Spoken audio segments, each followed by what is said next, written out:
They patted him down like he was a common fugitive, hands tracing every contour as if searching for hidden guilt. Colonel Marcus Grant Black, CEO of AeroShield Security Solutions, stood rigid beneath the harsh fluorescent lights of the Midtown TSA checkpoint. Travelers in crisp business attire and weary holiday families looked on, some with pity, others with barely concealed smirks. "Sir, we need to verify these items," the agent barked, his tone clipped and unyielding. Subtitles flashed across the screen. "Additional screening required." The pulsing soundtrack dropped away, leaving only Marcus's measured breathing and the metallic clink of his keys. His tailored blazer felt suddenly heavy, the pin on his lapel a badge of his billion-dollar empire, almost a mockery here. In that heartbeat, power met prejudice head-on. Curious how a single confrontation rewrote the rules. Hit subscribe, ring the bell, and comment. How would you respond if profiled where you belong? Stay tuned for the next chapter of Justice in Action. Colonel Marcus Grant had navigated more perilous checkpoints in conflict zones than most of us could imagine. Yet here he was in Terminal 7 of the city's busiest airport, bound by a security line that shrank his achievements to suspicion. The scanner's red light blinked insistently. A stern agent pointed to his carry-on. "Open your bag, sir." Marcus reached inside with unhurried composure, presenting his high-security credentials, his TSA PreCheck card. Everything that should have guaranteed passage. But the agent remained stone-faced. He extracted a sleek leather portfolio, Grant Proposal's board meeting slides, and set it on the counter. The guard's latex-gloved hand hovered over the zipper before ripping it open. A hush fell as colleagues and CEOs in line watched the piled-up documents. "What's in here?" the agent asked, voice flat. Marcus answered, "My firm's strategic roadmap." The guard frowned and began rifling through confidential papers, oblivious to the corporate espionage he risked. It took seconds for Marcus's calm to morph into controlled resolve. He drew in a breath and pressed the button on his smartwatch. A discreet alert pinged his general counsel document, every detail. With each passing moment, the standoff intensified, agents exchanged uneasy glances. Travelers shifted impatiently, and the hum of overhead announcements faded into a tense drumbeat.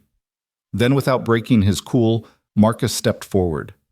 His baritone voice carried the weight of authority. "Agent, return those documents," he said, voice measured but firm. "You have no authorization to search beyond the standard protocol." The guard hesitated, glancing toward his supervisor at the end of the counter. 2 minutes passed each, marked by the slow tick of a digital clock on the wall, before a crisp voice crackled over the guard's radio hold screening. "Await instructions." Marcus seized the moment. He tapped the side of his lapel mic. "Director Reed, this is Grant. I'm being held for an unjust search. I require clarification on these procedures immediately." Behind him, his assistant Malik recorded the scene, ensuring no detail went undocumented. The live feed streaming to AeroShield's social channels flashed across hundreds of screens. #stop. The search. #CEO boundaries. Within 10 minutes, Colonel Grant was escorted to a small office adjacent to the checkpoint. There, the airport's head of security, a sharp-suited executive named Dana Cortez, waited, her posture reflecting both formality and apprehension. Marcus laid out the timeline badge scanned at 9:02 a.m. Initial query at 9:05 a.m. Search commenced at 9:07 a.m. He produced photos from Malik's phone that captured every angle, the agent's stern expression, the invasive frisk, the puzzled onlookers. Dana leaned in, reviewing each frame. Her initial defensiveness melted into concern as she recognized the optics, a black CEO, a decorated veteran profiled without cause. Marcus spoke directly. "I demand that this procedure be reviewed and corrected. No executive, regardless of their background, should endure profiling beyond established protocols." His words landed like a verdict. By the 25-minute mark, they were drafting a preliminary report. Marcus watched her type, the realization dawning that his leadership here meant more than launching products, it meant protecting dignity. He described an executive immunity clause. Cleared CEOs would undergo only identity confirmation, no additional pat-downs. Dana nodded, fingers hovering over the approve button. When she finally clicked, submit, a collective exhale filled the small office. Marcus straightened his jacket and turned to face her. "I appreciate your swift action," he said, but true accountability means transparent training for all staff and clear signage at every checkpoint. Dana agreed, promising a rollout within days. As Marcus strode back through the terminal, the late morning sun cast long patterns on the polished floor. Travelers and staff alike gave him nods of respect. His assistant fell into step beside him, phone still recording the final moments. Marcus allowed himself a small, satisfied smile. In 45 minutes, he had transformed an act of discrimination into a catalyst for systemic change. He boarded his flight as scheduled, settling into his window seat, AeroShield's new protocol already buzzing through internal channels. Miles above ground, the sunlit clouds stretched out like promise. Colonel Marcus Grant reflected on how justice, once invoked with precision and purpose, could rewrite even the most entrenched rules, ensuring that no CEO, no traveler would ever again be frisked for the color of their suit or the weight of their achievement. Late afternoon sunlight poured through the airport's soaring glass facade, painting the concourse in bands of gold and amber. Colonel Marcus Grant stepped from the sleek black sedan, his polished Oxfords clicking on the polished terrazzo floor.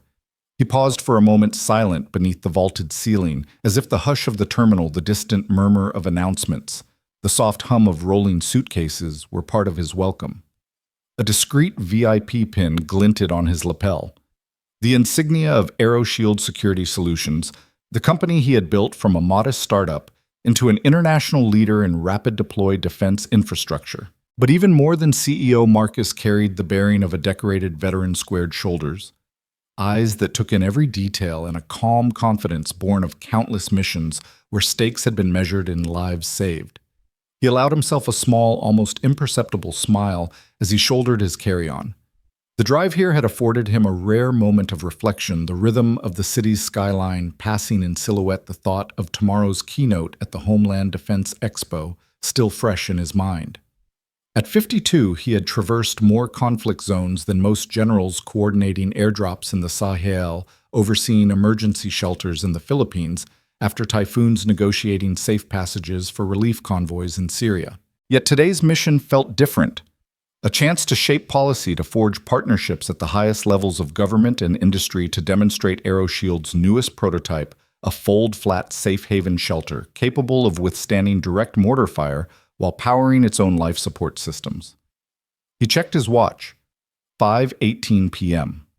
The sun would dip behind the horizon soon, and the terminal lights would click on, replacing natural warmth with artificial glow. Marcus preferred dusk for travel, the liminal hour, when the world seemed paused between day and night, possibilities hanging in the balance. He greeted the doorman with a brief nod, his voice low but clear. "Thank you." The valet lifted his bag with practiced ease, and Marcus stepped toward the VIP check-in desk where his credentials would secure him fast-track passage through security. The check-in staff recognized him instantly, his name already on marquee screens, AeroShield's logo stamping the digital board.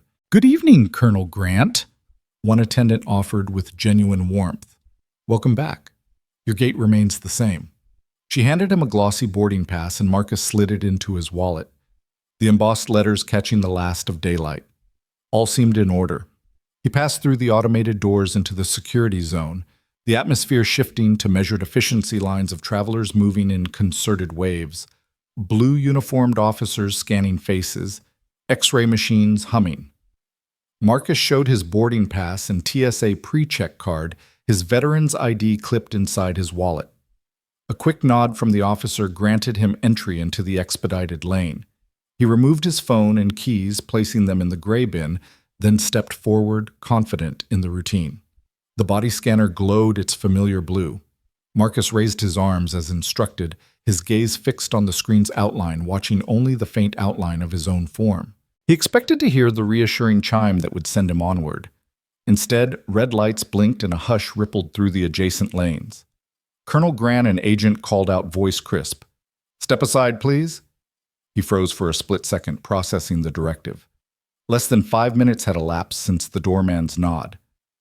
Now in the fading daylight of the terminal, Marcus found himself ushered into a side alcove away from the steady stream of travelers.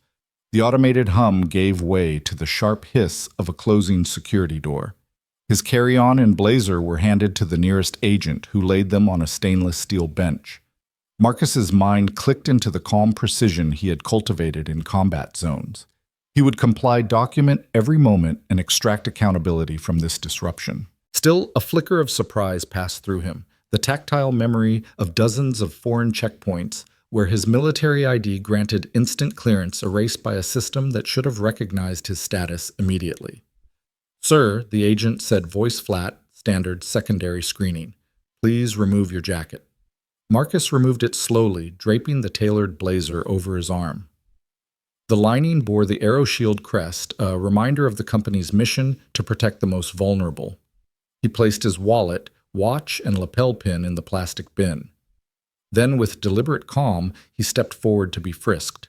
Hands pressed to shoulders, sliding down, arms patting each pocket, scanning every inch as though seeking contraband.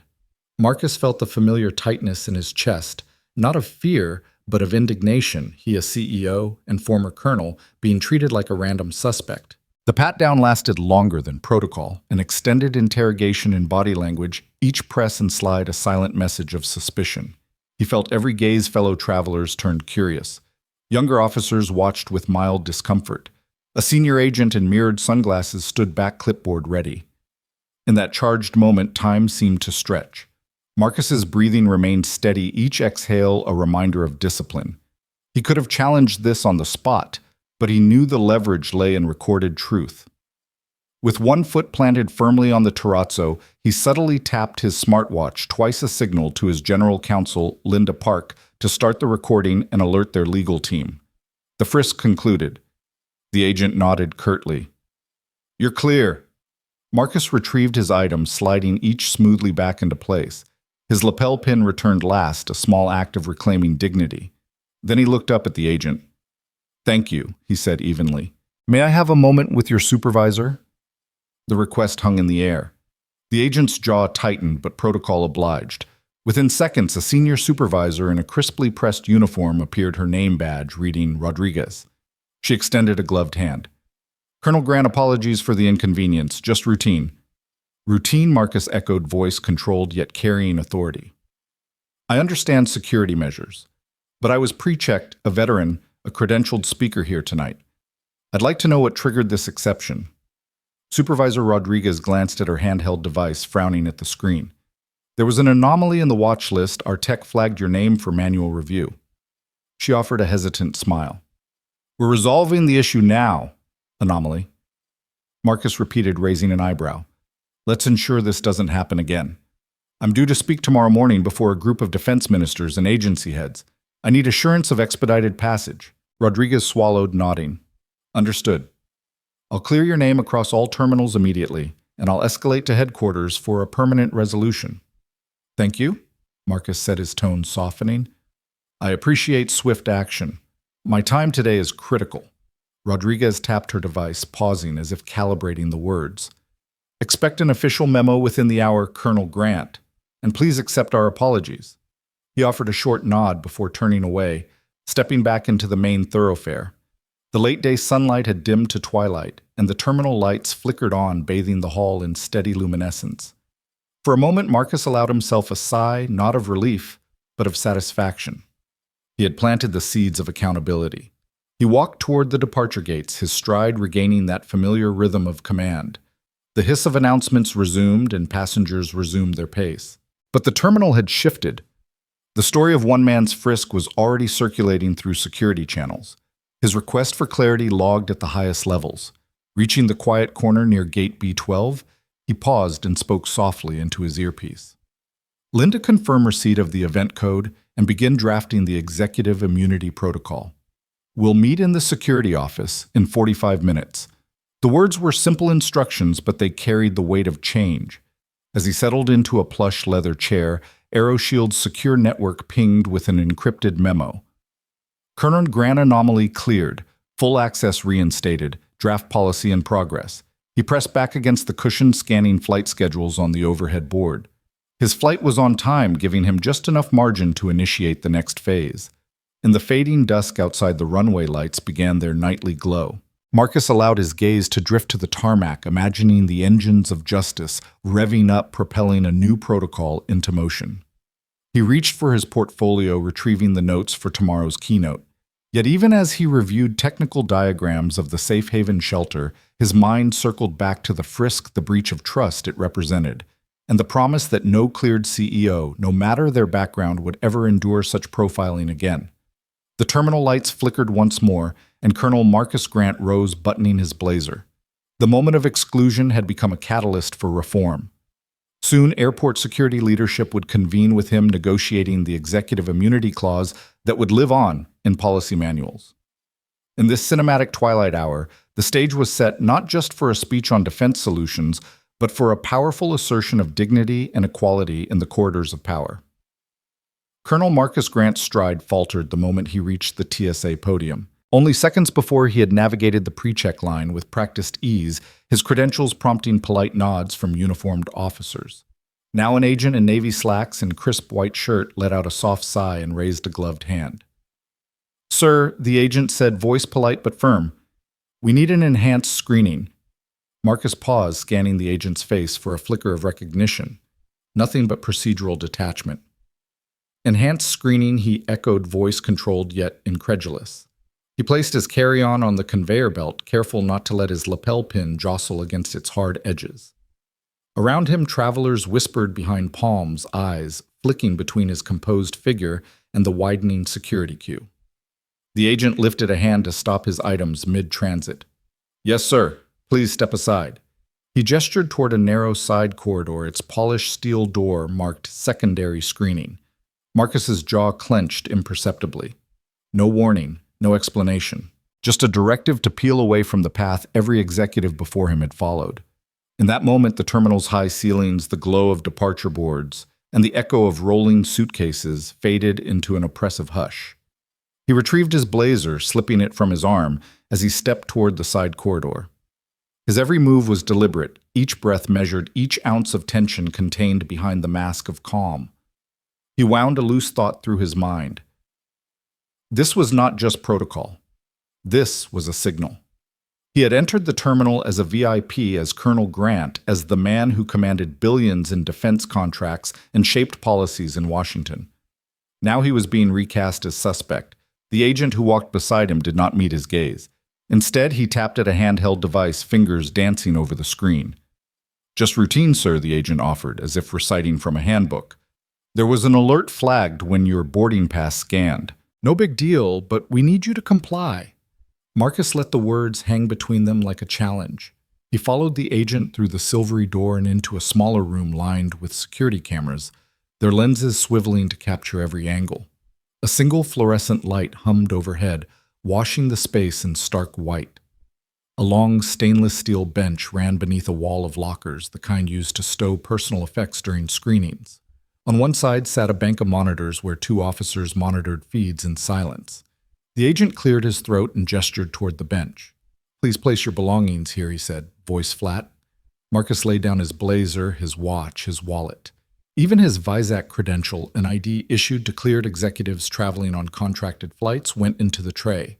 The agent slid it aside, wincing as though the gesture itself was unpleasant. He glanced at the monitors, one flicking from Marcus's reflection to a list of codes scrolling across a terminal. "I'm sorry, Colonel, we're just following procedure," the agent repeated. His tone had the edge of rehearsed apology words meant to soothe rather than explain. Marcus kept his expression neutral, though inside a spark of frustration flared. This procedure was a blind spot, an unspoken shortcut to subdue a black man, no matter how accomplished. He removed his shoes as instructed, setting them carefully by the tray. The agent gave him a curt nod. Marcus stepped onto the blue mat, the soles of his socks brushing across the edge. The radiation scanner behind him activated with a soft beep. He raised his arms, revealing the crisp lines of his white shirt beneath the vest. The agent's gloved hand hovered near the remote sensor, then waved him through with a faint click. "Now put your hands on the wall," the agent directed. Marcus pressed his palms against the cool surface, feeling the vibration of the building's mechanical heartbeat rush through his fingertips. A second officer stepped forward, rubber gloves squeaking as he positioned himself behind Marcus. With methodical precision, he ran his hands along Marcus's arms down the sides of his torso, then back up, lingering on the seam of his trousers. Each touch was perfunctory, his posture professional, but too firm, as though seeking confirmation of guilt in the shape of the CEO's body. Marcus inhaled slowly, counting in his head. 1, 2, 3. He closed his eyes for a heartbeat and felt the familiar calm of command return. In war-torn villages, he had endured similar searches by hostile forces, where minds presumed threat before ever laying eyes on him. There, too, he had held himself as a shield for his team's morale. Here, he would transform suspicion into leverage. The frisk concluded. The second officer took a step back, eyes flicking to his partner before nodding. The agent by the monitors tapped a final command into his device, and a small green light glowed on the scanner. "You're clear," he said, tone neutral. Marcus retrieved his items, pulling on his shoes with practiced ease. He smoothed his blazer over his shoulder chest, rising in a deliberate inhale. He turned to the agent. "Thank you," he said, his voice low but carrying a measured sharpness. "I'd like to speak with your supervisor." The agent's gaze flickered brief surprise, then compliance. He motioned toward a narrow hallway to his right. "Right this way, sir." Marcus followed each step, echoing in the quiet passage. He passed a row of lockers filled with travelers' coats and carry-ons. The air smelled faintly of sanitizer and polished metal. He knew every theater of conflict had its backstage corridors, areas cloaked in utilitarian grayness, far from the public eye. Those backstage corridors decided fates. Now his would decide policy. At the end of the hall, the supervisor stood waiting, a woman in her 40s. Her hair pulled tight into a no-nonsense bun. Her name tag read, Supervisor Patel. She extended a hand. "Colonel Grant, I'm so sorry you were pulled aside. There was a mislabeling on the watch list." He shook her hand, then offered her a steady look. "I appreciate your apology, but I need more than words. I was PreChecked, a veteran. A speaker here tonight. That label was erroneous, so how will you ensure it never happens again?" Patel swallowed and gestured toward a small table. They sat across from each other under the cold hum of a task light. Officer Roberts, the second frisking officer, hovered just out of deference. Marcus placed his hands flat on the table, the laminated event pass between them like a treaty. He spoke in the calm, authoritative tone that had earned him respect in diplomatic halls and military outposts alike. "I understand the need for security," he began, "but arbitrary profiling undoes trust. My travels affect national security research, public-private partnerships, humanitarian relief. I can't waste time in secondary lanes when tomorrow's meeting with the Secretary hinges on my punctual arrival." Patel nodded, eyes fixed on his AeroShield pin. "Understood, sir. We will expedite corrective measures. I can clear your profile across all terminals within minutes, and I'll personally oversee that it's removed from the flagged list." "Minutes," Marcus echoed.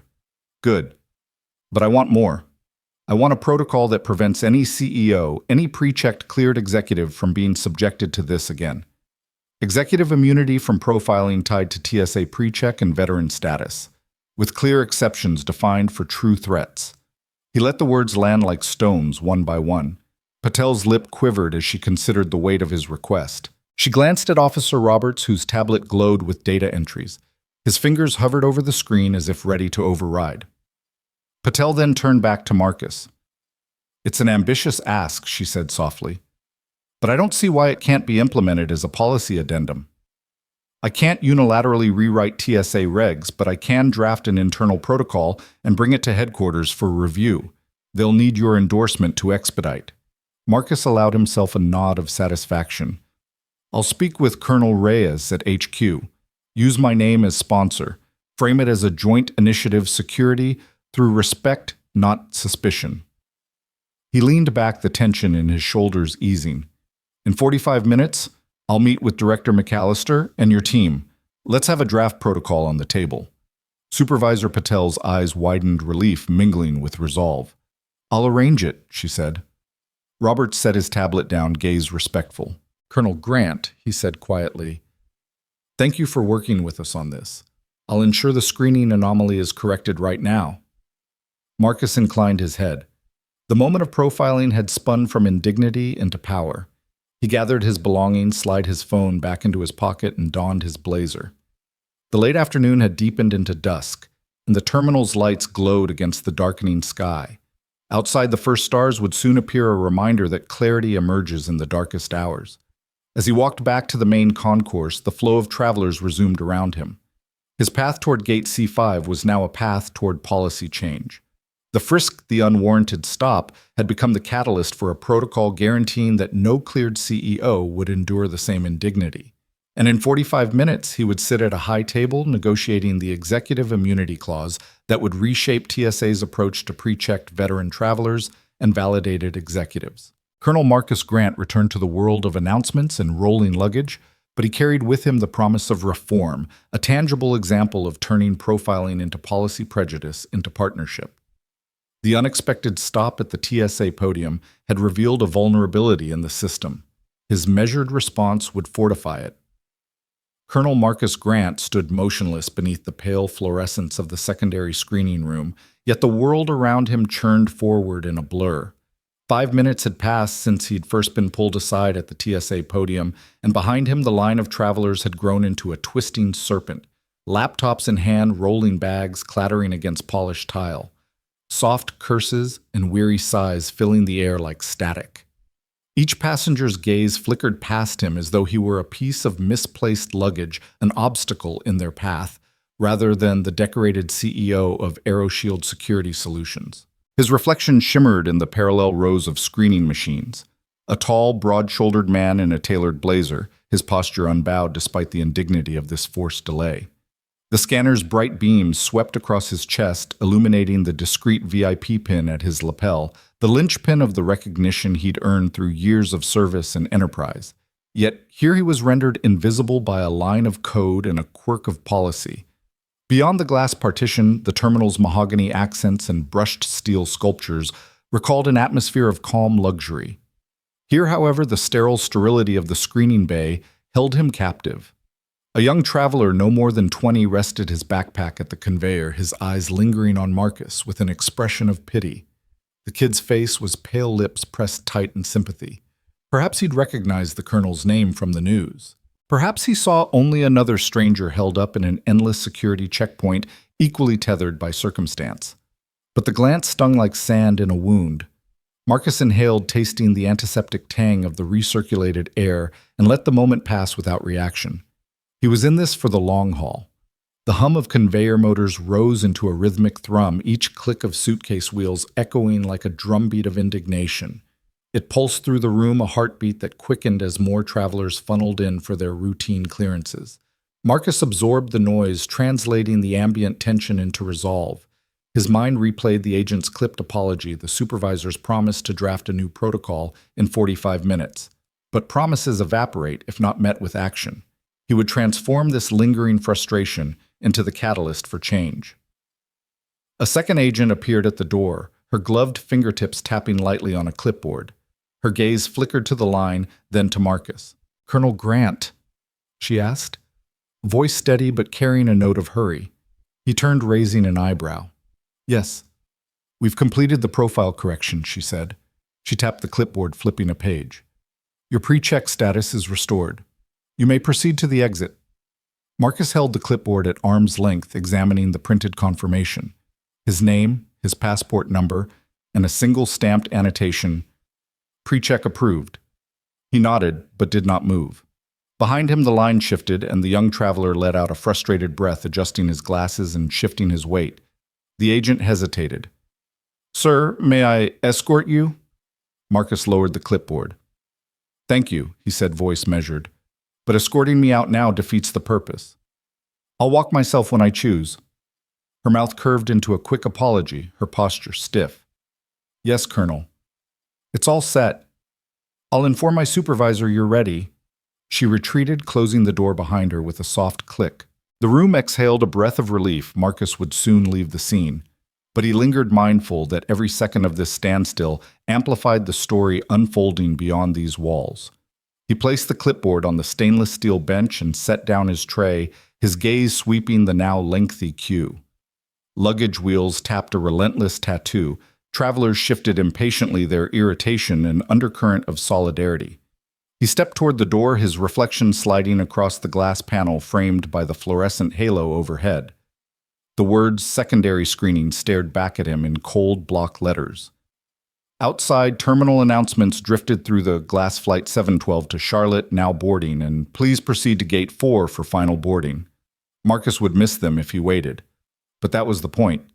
The door swished open and Supervisor Patel stood waiting once more, her expression taut with anticipation. Officer Roberts hovered nearby, his tablet clutched to his chest, as though it were a shield. Marcus met Patel's eyes and took a deliberate step into the hallway. The agents closed the door behind him, sealing off the screening bay like the walls of a strategy room. He saw the agent who had frisked him earlier come forward, rubbing his gloved hands together. Doubt and relief warred in his gaze. Marcus inclined his head in acknowledgement without pausing. He raised his voice so it would carry beyond the corridor's sound-dampening panels. "Thank you for resolving the listing error," he said. "Now I expect to be processed through PreCheck in under a minute, and I need that documented." Supervisor Patel's lips parted. She reached for her phone. "Of course, Colonel. I'll send you the notification." He moved past them, his pace unhurried, yet purposeful. Each step echoed in the narrow hallway, a drum roll marking his reclaiming of authority. 10 agents in the main concourse turned to watch him pass, some with respect, others with a flicker of guilt. He threaded through the clusters of travelers, his tailored blazer brushing the edge of the PreCheck lane. He stepped into the PreCheck line, sliding his boarding pass across the scanner with a crisp flourish. The green light blinked in rapid succession, each blink a small victory. He retrieved his belongings, each motion calm and precise. His shoes on his coat buttoned, he straightened his tie and lifted his chin. Then he walked out into the main terminal, the hum of voices and rolling luggage welcoming him back. A pulse of energy ran through the crowd, a ripple of recognition that he was no longer any man at the gate, but Colonel Marcus Grant, the CEO, who had refused to be sidelined. He strode toward the exit where a black SUV, its engine idling like a faithful sentinel, awaited him. His driver stood by the open rear door, eyes alert. Marcus settled into the leather seat, the door closing with a crisp click that sounded like a verdict. He exhaled, the tension loosening in his shoulders. Before the SUV pulled away, he tapped his earpiece. "Colonel Reyes," he said, voice quiet but crisp. "I'm clear. Let's meet upstairs 45 minutes like we discussed." He closed his eyes against the sunlight, slanted through the window, feeling the weight of the next act settle around him. This frisk had been a spark. Now he would fan it into the fire of reform. The hum of the terminal receded as the SUV merged into traffic, carrying him not only toward his evening flight, but toward a meeting that would rewrite the rules for every CEO cleared by PreCheck, every veteran with credentials, every traveler rendered momentarily suspect. In 5 minutes, he'd been frisked. In 45 more, he would have a protocol on the table. And in between, he had turned indignity into leverage proof that even the mightiest systems must yield to the force of principle. Colonel Marcus Grant stood erect in the narrow corridor outside the secondary screening bay, the low hum of the terminal's life pulsing around him. The fluorescent lights overhead cast sharp angles across his tailored blazer, illuminating the faint sheen of perspiration on his brow. He unclipped the discreet earpiece from his ear and held it in his hand, its wire looping lightly against his collar. The press of onlookers lingered beyond the glass door, travelers who'd heard the commotion and now whispered in clusters, their phones raised as cameras. He turned from the sealed screening room to face the TSA agent who had initiated the delay. Agent Reynolds' mid-30s crisp uniform, the kind of man whose posture suggested he took orders as gospel, stepped forward, his expression a carefully schooled mask of professionalism. Behind him, Supervisor Patel hovered clipboard at the ready, as if awaiting the colonel's verdict. Marcus leveled his gaze on Reynolds, his eyes narrowing not in anger, but in expectation. He folded his left arm across his chest and tilted his head slightly, his right hand free to gesture if needed. "Explain the cause of this delay," he said, voice low but firm, each word deliberately measured. "I was pulled aside without warning, without explanation, and held for enhanced screening despite my PreCheck status. I want to know why." Reynolds swallowed, adjusting the creases in his khaki uniform. He cleared his throat and launched into a recital of policy jargon. "Colonel Grant, sir, our records indicated an irregularity in your boarding pass scan. Protocol requires we reroute any traveler flagged by the system for secondary screening. It's standard procedure." Marcus listened without flinching. The agent's words were precise but hollow, an echo chamber of rules without rationale. "Irregularity," Marcus repeated softly. "I flew into this terminal 2 weeks ago with the same credentials. There was no issue. Today, the system glitched. System errors don't justify singling out one passenger, especially not a PreCheck cleared executive. You withheld my right to proceed through the PreCheck lane, inconvenienced dozens of travelers behind me, and branded me under suspicion. He paused, letting the weight of each charge register. That's not protocol. That's discrimination by design. A hush seemed to ripple through the small crowd pressed against the corridor's glass walls. Cameras shifted focus from Marcus's immaculate shoes to the cold, reflective surface of Reynolds' badge. The agent glanced down as though seeing his own reflection for the first time. When he raised his eyes, the practiced calm had cracked, revealing a flicker of uncertainty. Supervisor Patel cleared her throat. Colonel Grant, we apologize for any inconvenience. We're merely following TSA guidelines to ensure passenger safety. The guidelines you're following? Marcus' interrupted voice crisp as a gunshot in still air were written to prevent genuine threats from boarding. They weren't intended as tools for profiling or for subjecting one demographic to needless scrutiny. He stepped forward, the blurred reflections of travelers resolving into curious faces behind the glass. I'm asking you, why was I stopped today? Patel's lips curved into a nervous half-smile. There was a system alert tied to your account. We could not risk a security breach. An alert tied to my account, Marcus echoed. He reached into his inside pocket, pulled out his TSA approval card, golden, with his photo embossed alongside the words, known traveler number. He extended it toward Patel. Here is my PreCheck credential. It's linked to my traveler profile and verified by the Department of Homeland Security. If you look now, you'll see no alerts whatsoever. Patel raised the card, scanning it under the corridor's harsh light. Her brow furrowed as she tapped furiously on her phone. When she glanced up again, her posture had shifted from defensive to flustered. It appears the alert was a false positive, a system error. We'll correct it immediately. Reynolds exhaled a breath he hadn't realized he'd been holding. He offered a curt nod. I'll rescind the alert, sir. Marcus folded his arms once more, the earpiece still dangling from his fingers. False positive, he mused, voice soft but commanding. One could argue that false positive is a polite term for wrongful suspicion. It's an error with real consequences, time stolen dignity, questioned faith in the system eroded. He took a controlled breath, letting the tension build. I won't let this pass as a mere glitch. This lapse won't be confined to our private discussion. Supervisor Patel licked her lips, glancing at her watch. Colonel? He silenced her with a raised hand. Before I'm allowed to proceed, I have 2 requests. His gaze swept across the agent's team and the gathering spectators. First, I want a written explanation of this incident signed by the TSA supervisory chain of command, detailing the cause of the false alert and the steps taken to prevent it in the future. Second, I expect a meeting with higher TSA leadership today, within the next 45 minutes, to negotiate a policy that ensures no other cleared executive will undergo unwarranted enhanced screening. Patel's eyes widened. She exchanged a quick glance with her subordinate. I certainly, Colonel. I'll initiate the request.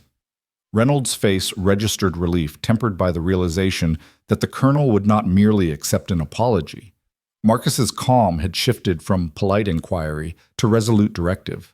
He stepped aside enough to allow Patel to dispatch her message, its contents reading something like, Urgent Colonel Marcus Grant demands written report and immediate high-level policy meeting re-false positive screening.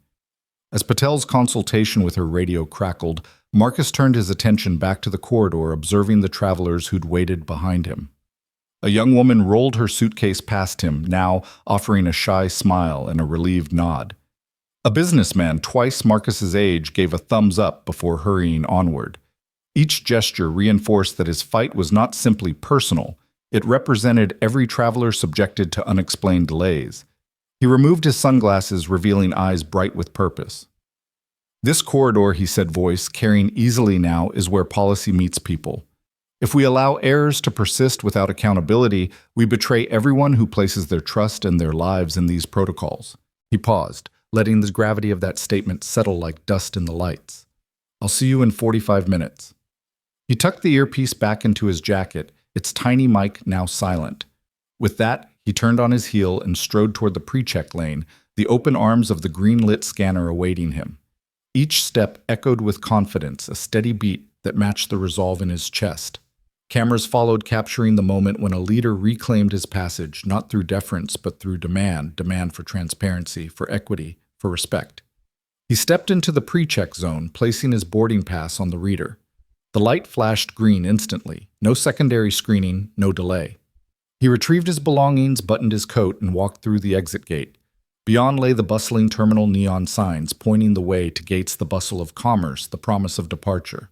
As Marcus walked past the information desk toward the escalators leading upstairs, his phone buzzed. It was an email from Colonel Reyes, subject line, ready for policy meeting at TSA HQ, 45-minute slot confirmed. He tapped the notification and allowed himself a single silent smile. Mission 1 executed with precision. He mounted the escalator, his reflection stretching tall and assured in the polished side walls. Above, the skylights revealed the approaching dusk, the orange glow of sunset mingling with the terminal's artificial lights. The sky outside his window was the same as any place on Earth, vast, indifferent, until someone demanded it bend to justice. Colonel Marcus Grant reached the top floor and strode past duty-free shops and lounges, every step measured, every motion deliberate. He moved not as a man seeking vengeance, but as an architect of reform channeling personal indignation into institutional accountability. In 45 minutes, he would sit at a negotiating table with the people who'd blocked his path, transforming an error into a new executive immunity protocol, ensuring that no other cleared CEO would wear the badge of suspicion without cause. He paused before the elevator bank, placing a hand on the brushed steel call panel. The doors slid open, revealing a glossy interior and the reflected faces of arriving business travelers. He stepped inside the doors, whispering closed behind him, an echo of the screening bay's final click, but this time reversed an entry into an arena where change would be penned into policy. As the elevator ascended, the reflection in its mirrored walls showed a man whose uniformed past and corporate present fused into one decorated veteran, accomplished CEO, relentless advocate for justice. The scene held for a moment, as though the world outside paused in anticipation, the pages of the next chapter fluttering in the silence. When the doors opened again, Colonel Marcus Grant would step off, ready to rewrite the rules that had tried to delay him. In that pause, he exhaled the tension that had built over 5 minutes of unjust detainment, now channeled into a single unwavering purpose, ensuring that no executive or human being would ever stand where he had stood and wonder why a system designed for safety became an instrument of suspicion. Colonel Marcus Grant remained motionless beneath the vaulted ceiling of the terminal, yet the world around him seemed to fracture into shards of sound and movement. From every direction, the glow of smartphone cameras chased his image attendees, pivoting on their heels, arms raised to capture the confrontation. The lens lights blinked in a staccato rhythm that matched the pounding in his chest. He blinked once, letting the red recording indicators imprint onto his vision, a reminder that in this moment every detail would be scrutinized and replayed. To his left, a cluster of fellow VIP travelers huddled by the lounge entrance. They exchanged quick, hushed words, heads bent, as if to strategize an escape route from the awkward spotlight. Their expressions ranged from sympathy to curious detachment, but none moved to intervene. On his right, a line of business-class passengers shifted impatiently, sliding carry-on bags forward and backward, their murmured expletives a low current of frustration. For them, Marcus's predicament was both spectacle and inconvenience, a breach in their carefully curated routine. Above him, the terminal's intercom crackled with intermittent announcements. Flight 572 to Denver now boarding at Gate C7. Flight 824 to Los Angeles, delayed due to weather. All passengers, please proceed to security screening. The voices came and went, cutting through the tension like distant thunder, underscoring the absurdity that a decorated CEO and former Army officer could be ensnared by the very system he trusted to protect him. Every second of this standoff stretched the bounds of perception. What should have been a 2-minute detour had become an unyielding spotlight. The harsh overhead lights reflected off polished tile floors, creating an effect like a glare off a sniper's scope. Marcus inhaled the scent of fresh coffee and jet fuel mingling in his nostrils. He could feel the molecules of air vibrate around him, charged with expectation. Agent Reynolds stood a few steps away, hands folded behind his back, his face a study in composure that belied the tension coiled beneath his uniform. Each time Marcus shifted his weight, Reynolds' eyes flicked to the tablet clutched in his other hand, as though its screen contained the answers to questions it could not explain. Supervisor Patel hovered nearby, hovering between deference and urgency, her clipboard now dangling by one hand as she typed furiously into her phone. A soft chime sounded from Marcus's jacket pocket.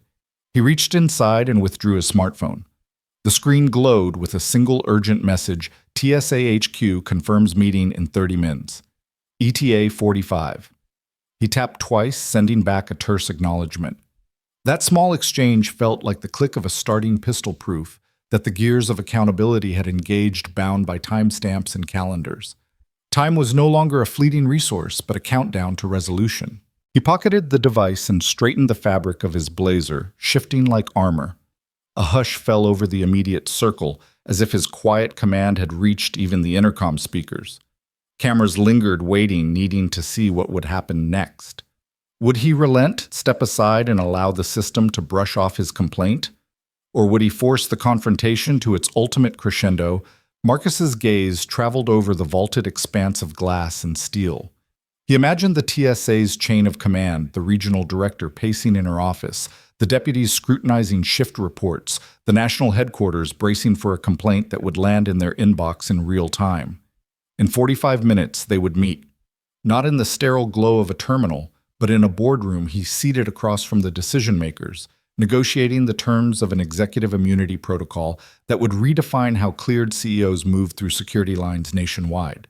His mind replayed the earlier moments in the screening bay, the abrupt hand gesture that halted his path, the curt voice that announced enhanced screening, the polite yet piercing pity in the young traveler's glance as Marcus's reflection shimmered in the metal scanner.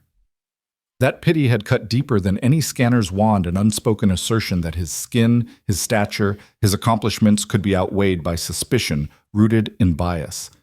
A distant rumble of rolling suitcases sharpened his focus. Marcus pivoted on the balls of his feet, scanning the corridor for a vantage point. He spotted a pair of security cameras mounted high on the wall, their lenses swiveling automatically toward the crowd's center. He allowed himself a fleeting smile. Every angle was now his asset. The footage streaming into TSA's monitoring rooms would bear witness not only to the glitch in their system, but to the calm, unwavering figure demanding accountability. He cleared his throat, the sound resonating in the hush like a pistol shot. Agent Reynolds looked up, the practiced mask faltering for just a breath. Marcus held the agent's gaze unblinking and spoke without raising his voice. Agent Reynolds, Supervisor Patel. I appreciate your efforts to follow procedure, but I've been detained for an error in your system. I've requested a written report and a meeting. Until then, I remain right here. His chin lifted a fraction, a silent declaration that he would not yield this ground. Behind Patel, a line of uniformed TSA officers moved briskly through a service doorway drawn by the murmurs.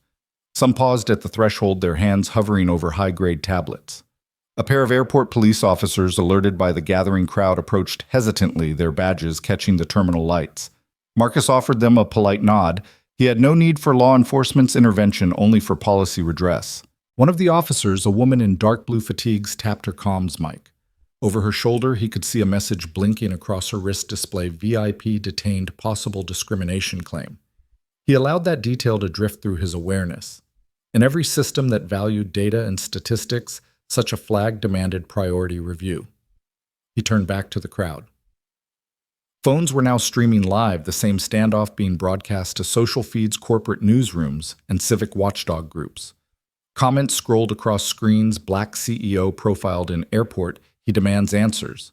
Will TSA apologize or double down? Follow for updates.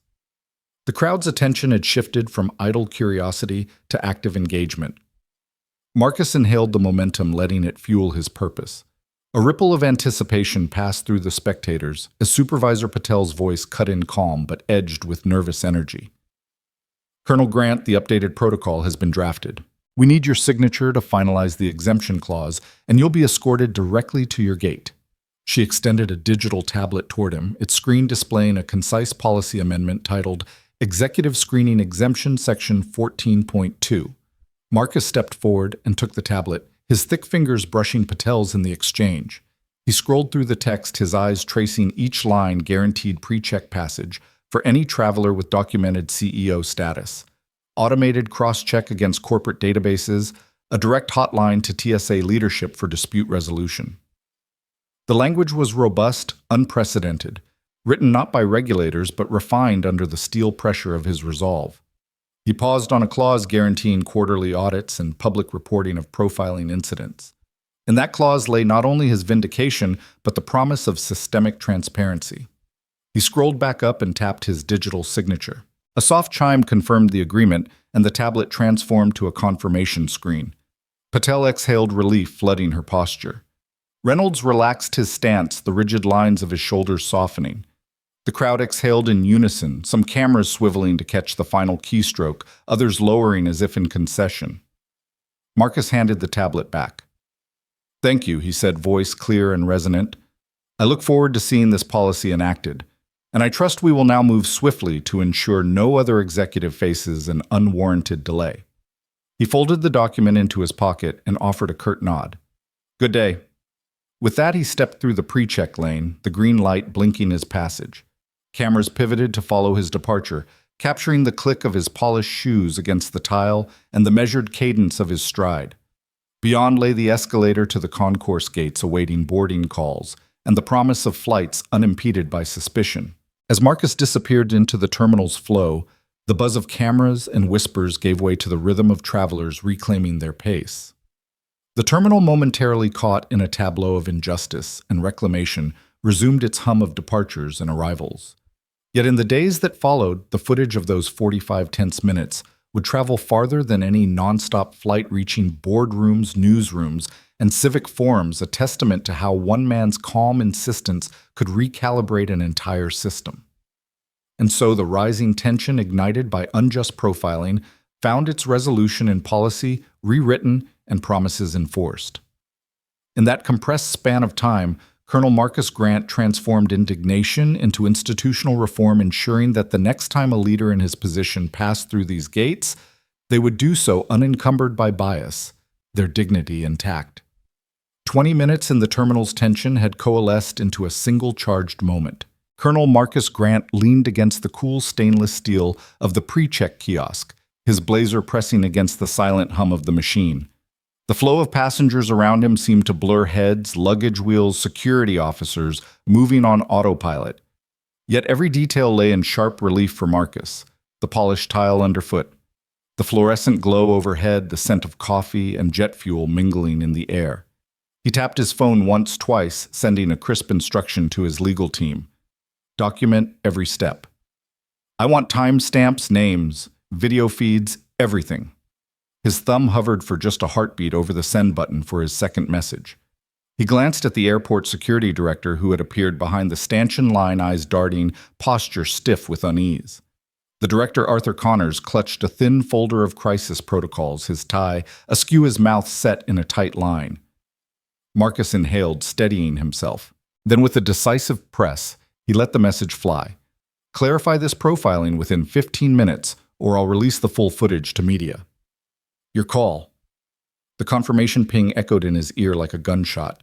Around him, the standoff recalibrated instantly. Cameras inched closer, onlookers straightened in anticipation. Marcus pocketed his phone and looked up, meeting Connors' gaze directly.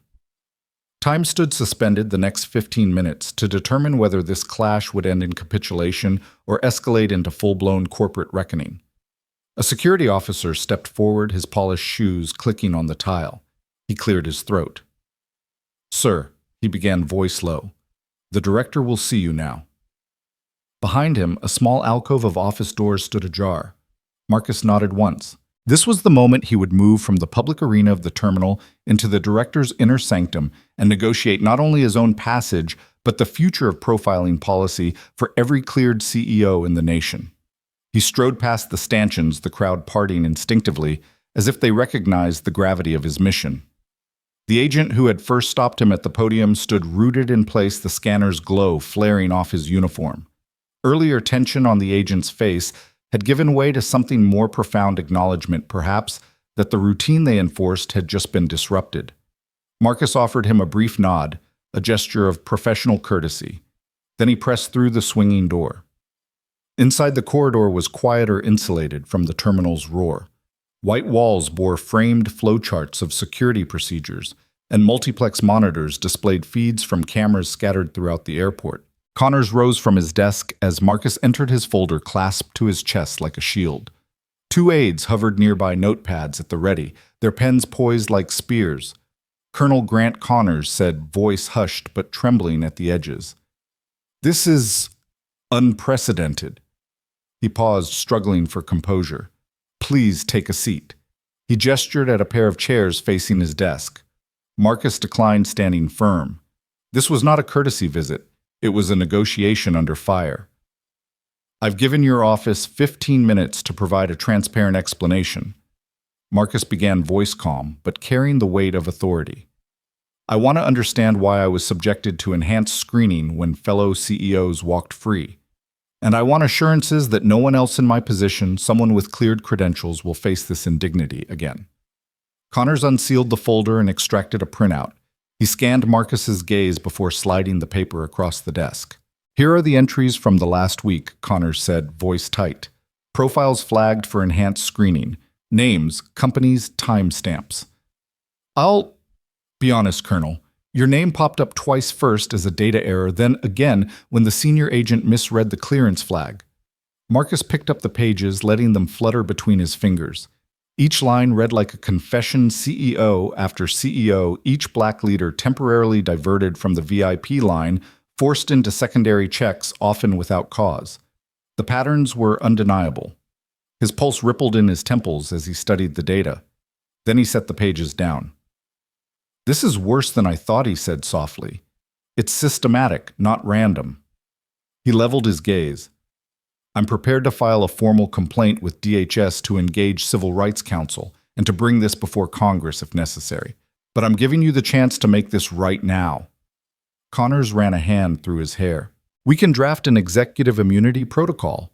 Clear language verified CEOs with security clearances exempt from enhanced screening. We can update the system so your credentials sync instantly override the flagging algorithm." Marcus crossed his arms. He could sense the aide scribbling furiously. He had Connors' undivided attention 45 minutes ago. He'd been sidelined. Now he stood at the center of policy reform. He allowed the magnitude to settle, then spoke with measured precision. "Include annual audits, public reporting of any exemptions invoked, and a grievance channel where any cleared executive can appeal profiling incidents directly to TSA HQ. I want your CEO's signature and the draft policy in my hands before the countdown clock hits 0. Aide number 1 tapped into a laptop. Aide number 2 cleared her throat and spoke into a headset, mobilizing legal and communications teams. Connors exhaled a slow, measured breath of relief and resolve. He placed a call, and within moments, emails were exchanged across the office's small network. As Connors spoke instructions, Marcus gazed at the monitors lining the far wall. Live feeds of the terminal beyond, cameras trained on travelers pausing to glance toward the director's doorway.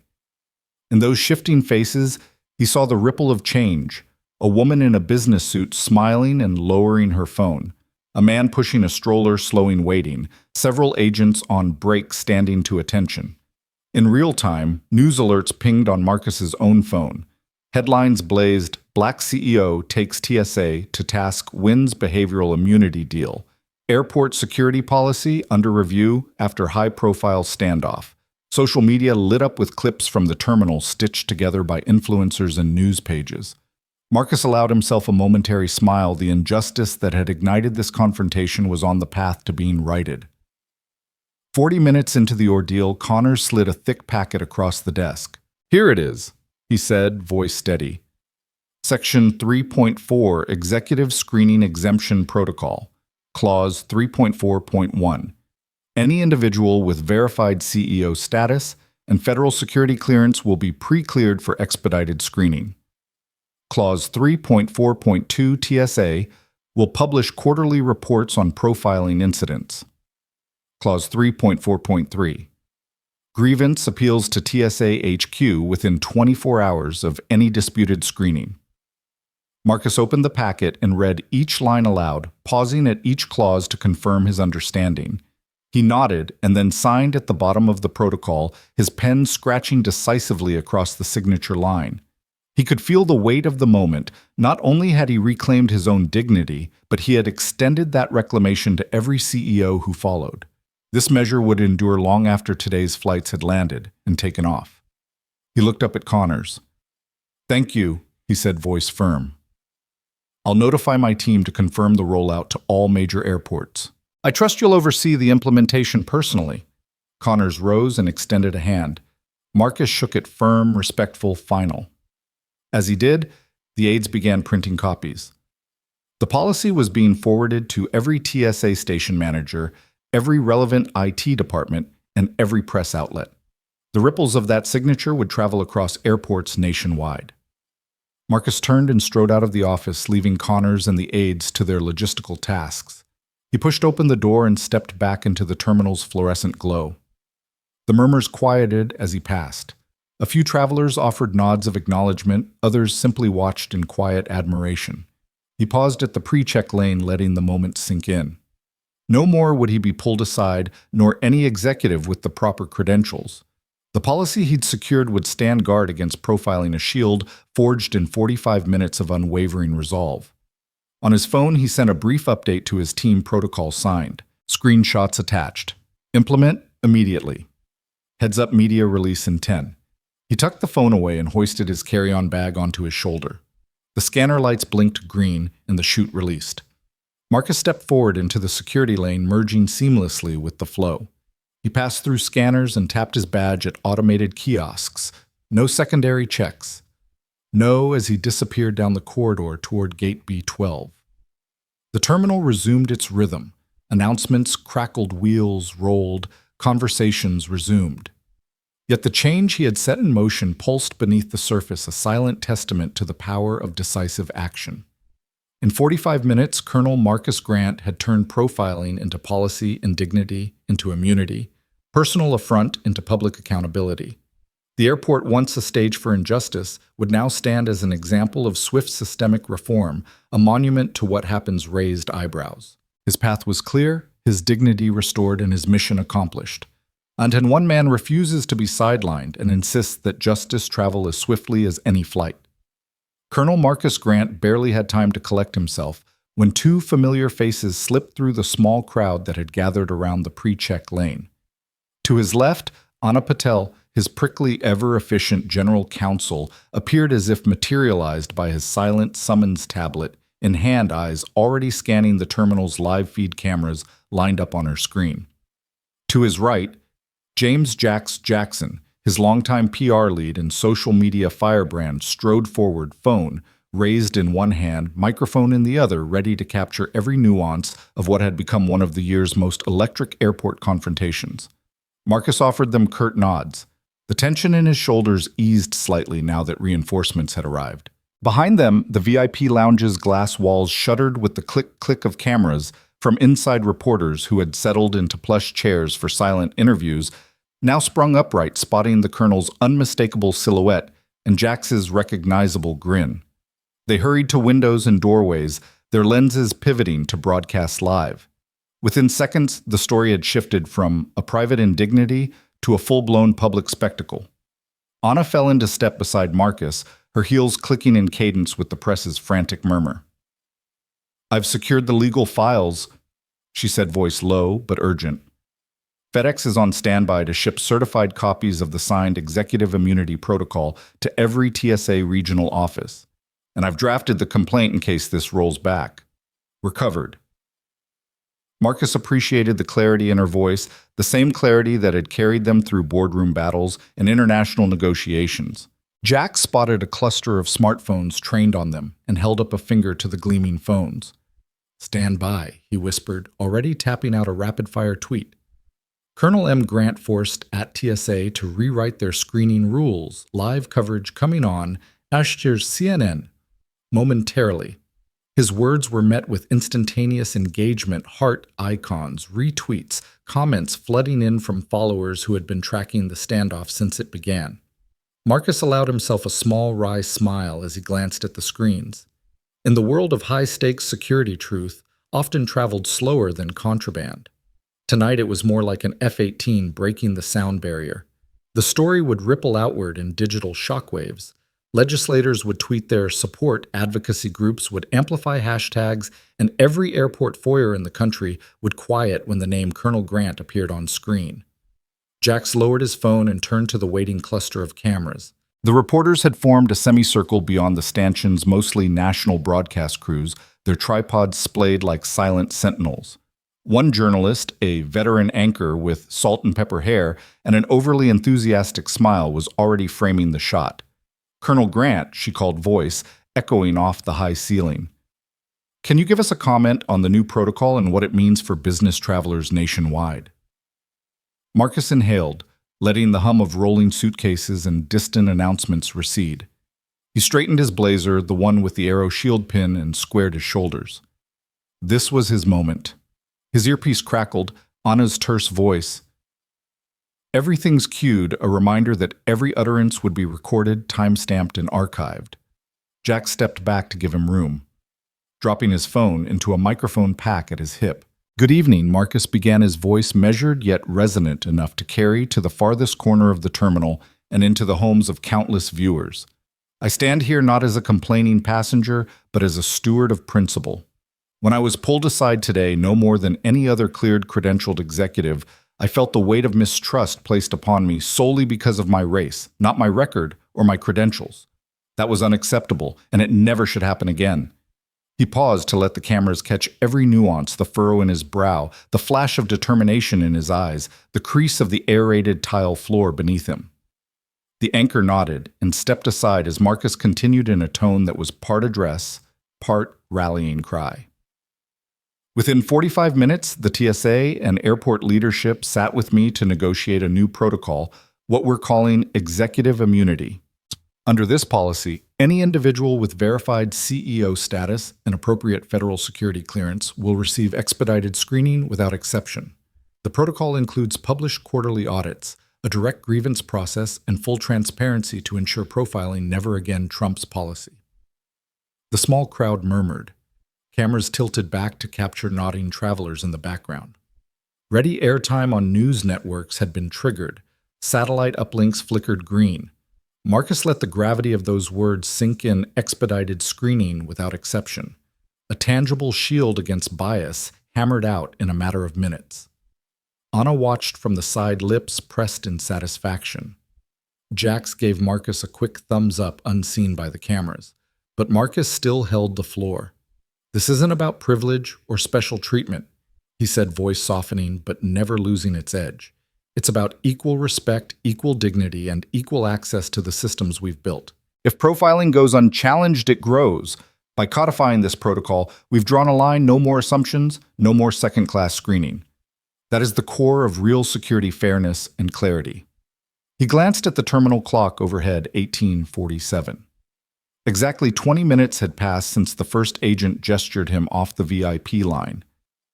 Now at 19:07, a policy charter lay on the director's desk, stamped by his own signature.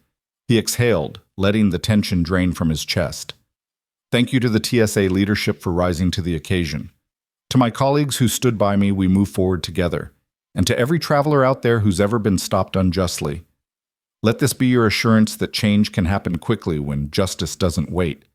As he finished, the anchor leaned in for a concluding question, but Marcus had already glimpsed his aide, signaling that the coverage was complete.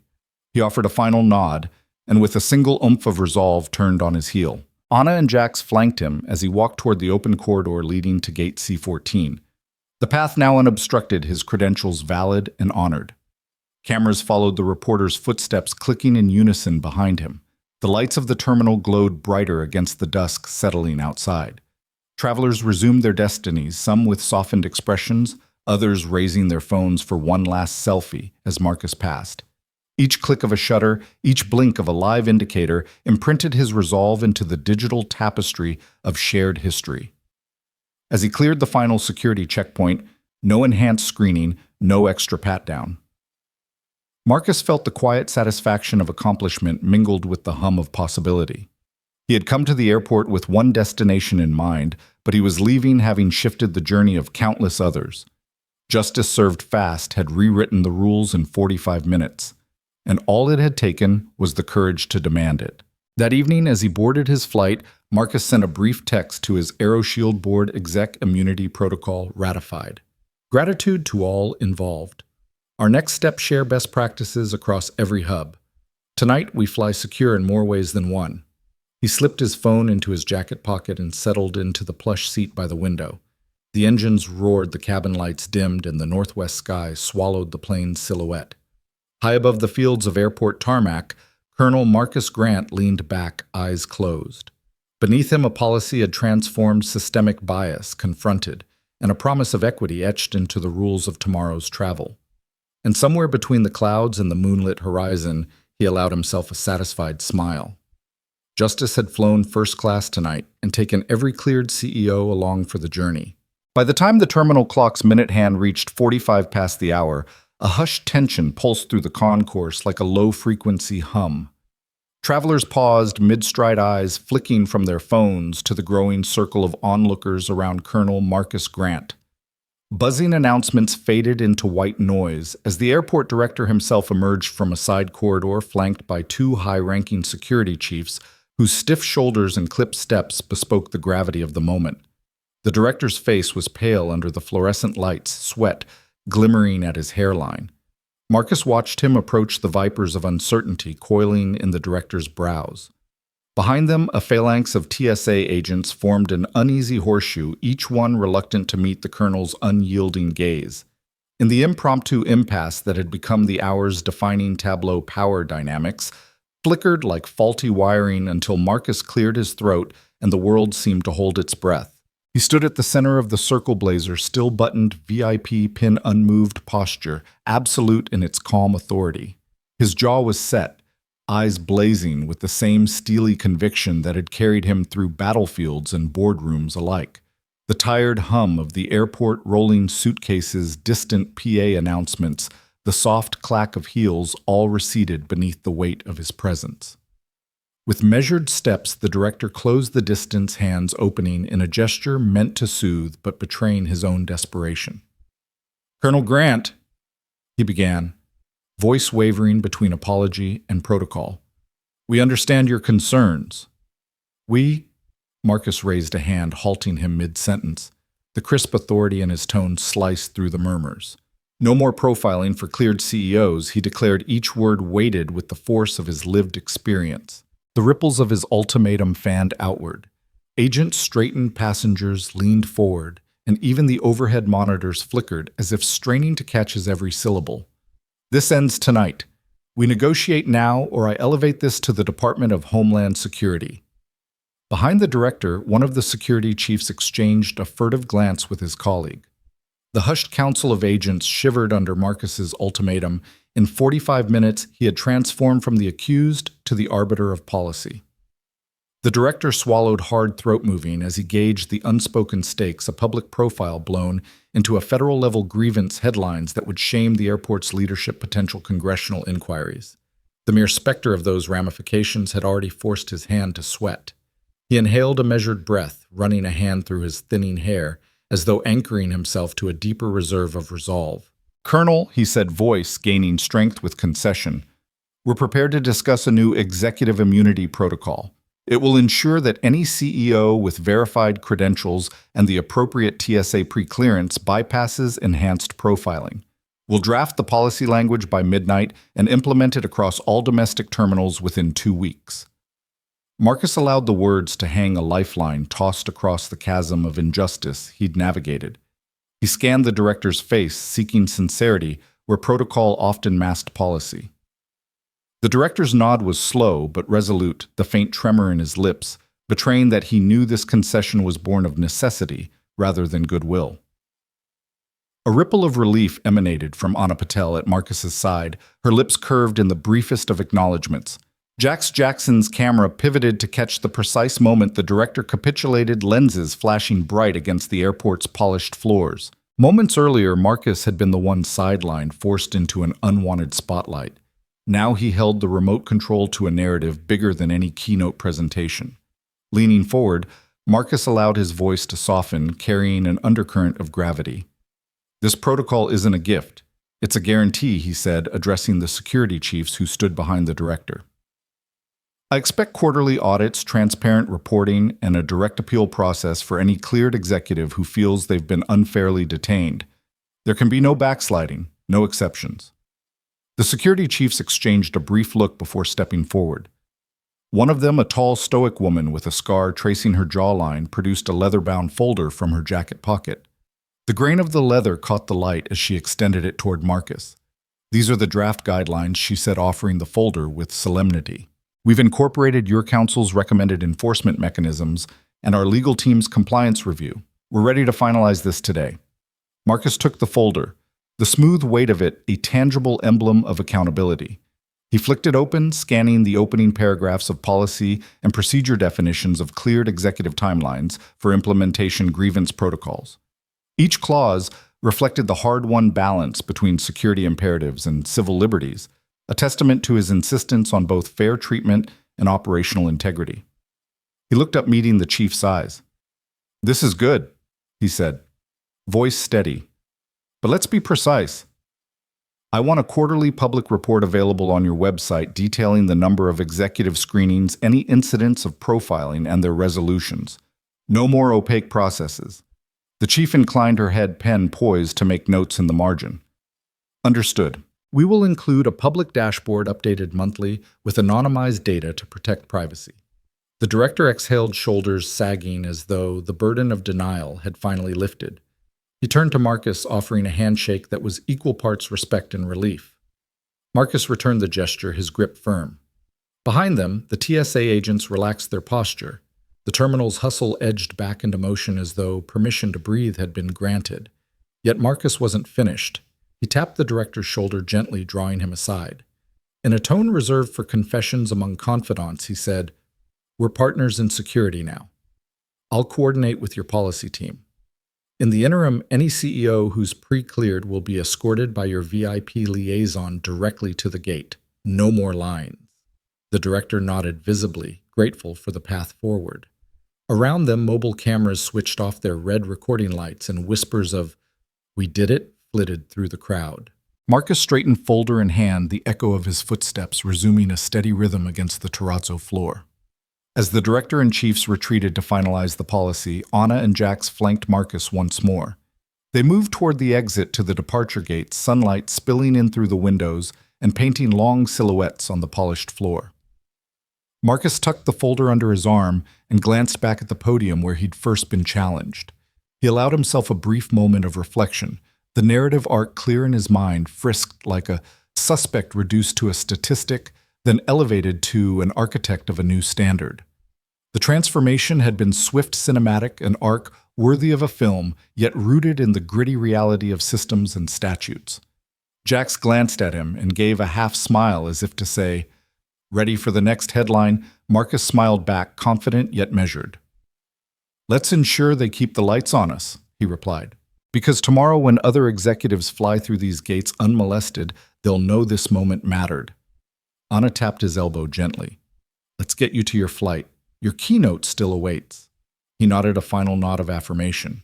Together, the trio stepped away, their strides in sync, turning the page on an airport debacle and beginning the work of embedding equity into everyday operations. Above them, the terminal resumed its normal symphony of announcements and rolling-wheeled suitcases.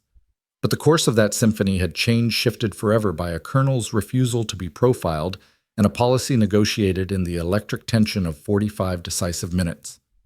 Justice had not merely arrived, it had taken flight. The terminal's din hushed to a reverent quiet as Colonel Marcus Grant and the airport's senior leadership drifted to the center of the impromptu circle.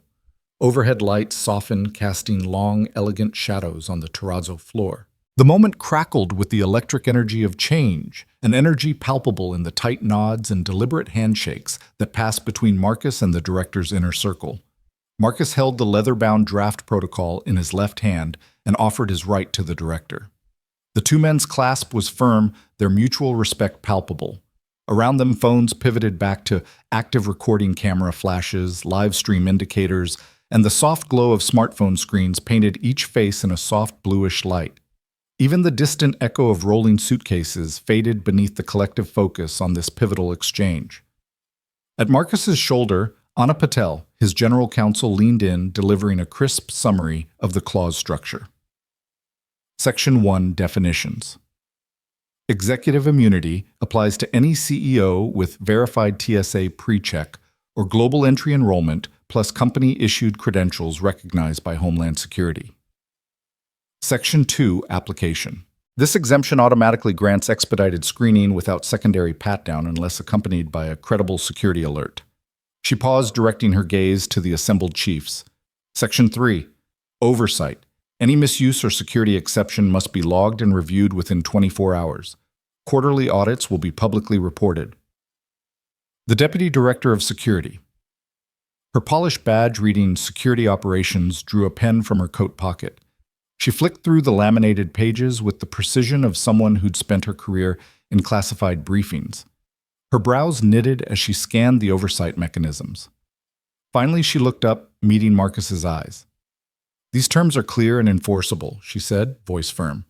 "We'll integrate them into our SOPs immediately. I'll coordinate with IT to update the access control system by tomorrow morning." Marcus offered a single nod, satisfaction flaring in his chest. He had walked into the terminal as a wronged executive, frisked, publicly reduced to a profile case.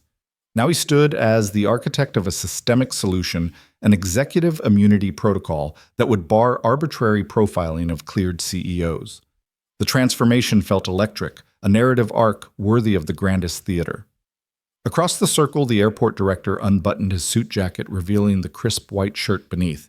He glanced at the surrounding agents and staff, then returned his attention to Marcus. "Colonel Grant, on behalf of our entire team, I apologize for the lapse in judgment." He began, voice steady now that the covenant had been struck. "Your leadership here has not only restored your own dignity, but fortified the rights of executives nationwide. We will honor this protocol unconditionally." He lifted his pen and signed the final page of the memorandum, the click of the pen cap echoing like a gavel's strike. Marcus reciprocated, sealing the agreement with his signature, and with it vindication for every leader who might have faced the same indignity. The assembled TSA agents, once wary and deferential, now straightened in unison, their shoulders softening from tension to relief. A few offered quiet applause, a ripple of acknowledgement that change had come to their station.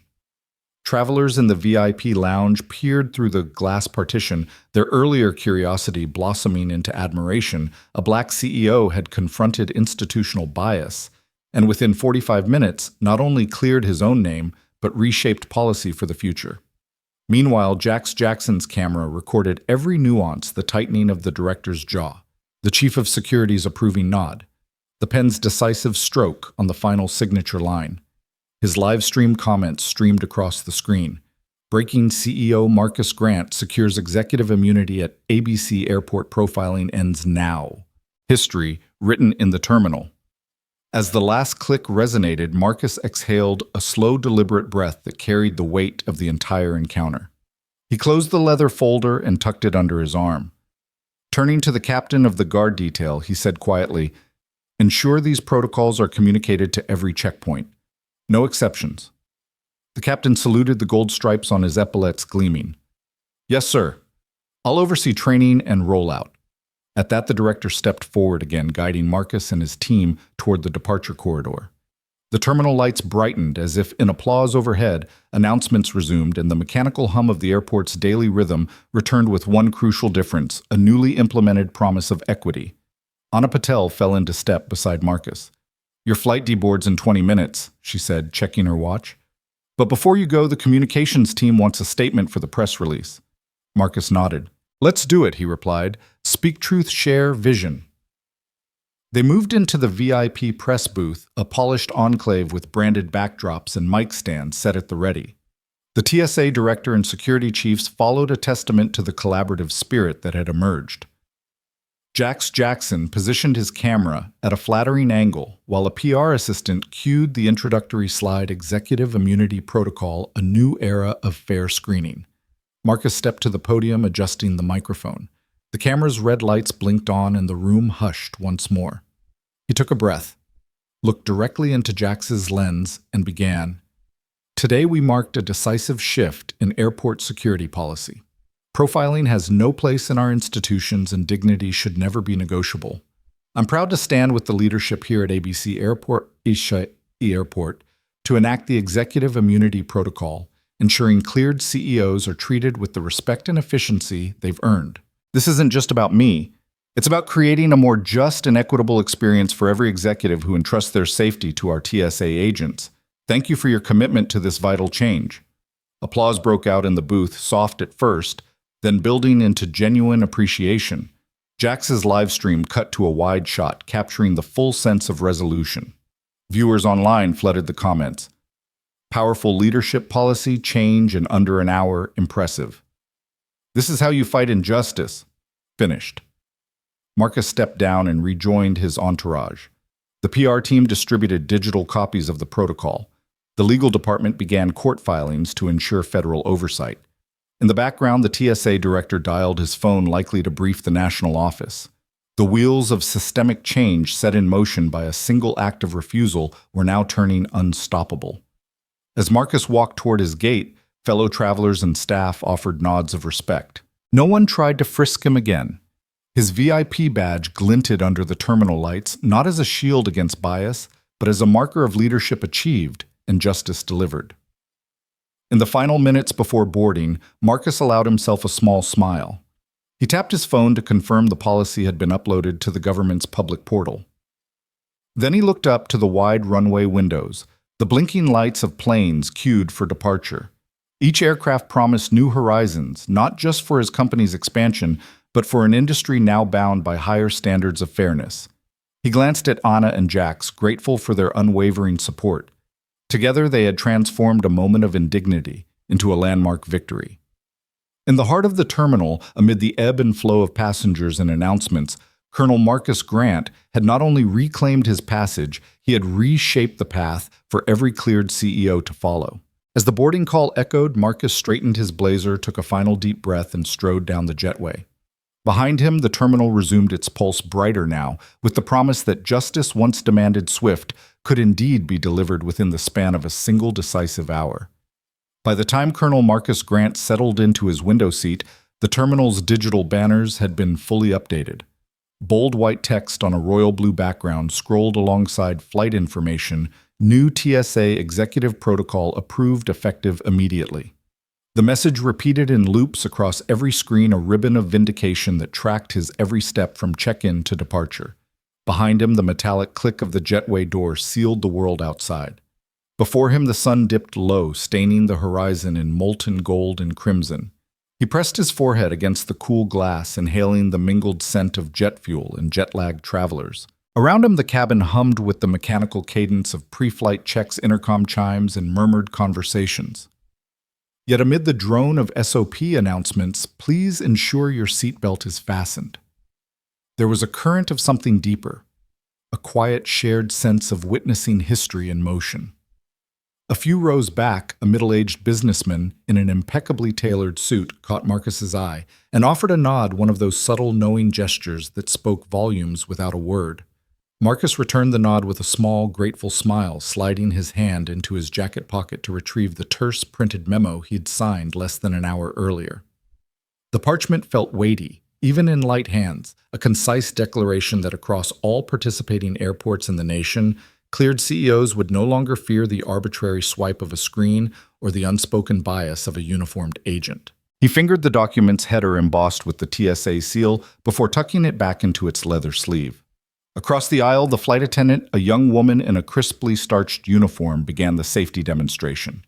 Marcus watched her gestures memorized from his countless flights and thought about how each element of airline protocol demanded precision oxygen masks that dropped without warning, life vests zipped in case of emergency tray tables locked for impact.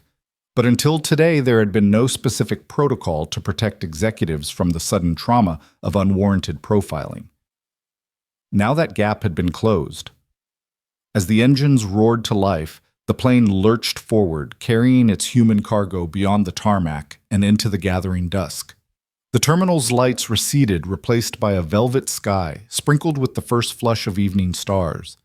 Marcus felt the gentle tug of ascent, the familiar drop in his chest, as altitude increased.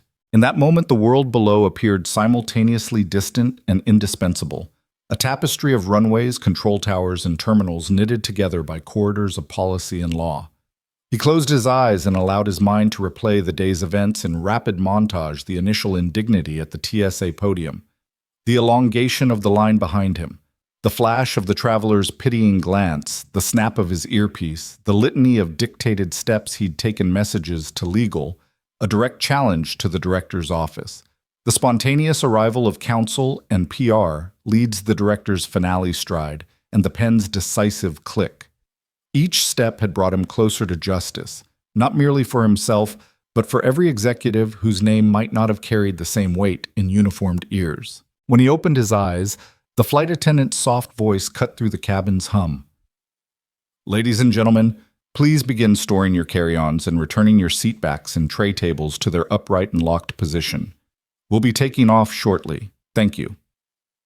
She moved down the aisle with the practiced grace of a choreographed ballet, offering a reassuring smile to every passenger, business travelers, families, solo adventurers without prejudice or pause. It struck Marcus how this simple gesture of service, so often taken for granted, had once been denied to him at the airport entrance. Now it was universal. He glanced at the woman seated beside him, a young executive thumb-typing on her phone. She peeked at the screens overhead, her own eyes widening at the bulletin. I saw that she said, voice low but tinged with excitement, "They actually did it." Marcus offered his hand in greeting, then tapped the TSA memo he'd tucked away. "Yes," he replied. "They did. And it's the first step toward making sure no one else is singled out unfairly." Her smile was one of solidarity and relief. "I travel often," she said, eyes reflecting the cabin lights. "This means a lot." In her voice, Marcus heard not just gratitude, but the quiet promise of advocacy. Each passenger touched by that protocol would now become a messenger, a stakeholder in the cause of equity behind the security lines. The pilot's voice crackled through the speakers, cool and professional. "Good evening, folks. This is Captain Reynolds. We're now taxiing for runway 3L. We expect to be airborne in just a moment. We'll climb to our cruising altitude of 35,000 feet and should have clear skies all the way." His tone carried the same authoritative assurance that Marcus had negotiated with his military superiors countless times, an assurance that safety and order would prevail. As the plane accelerated down the runway, Marcus closed his eyes again, letting the hum of acceleration lull him into reflection. Today's outcome had not been inevitable. It had been earned through a blend of dignity, strategy, and unyielding resolve. But a protocol on paper was only the beginning. He knew that the true test lay ahead in training sessions for TSA agents, in the vigilance of the General Counsel, verifying compliance, and the careful monitoring of every terminal where the policy took effect. The flight was a brief respite, but the work would continue on the ground. He reached into his briefcase and extracted his tablet, opening an email from his communications director, National Rollout Plan attached. Press release drafted. Draft social assets for LinkedIn, Twitter, and internal channels. Let me know your edits.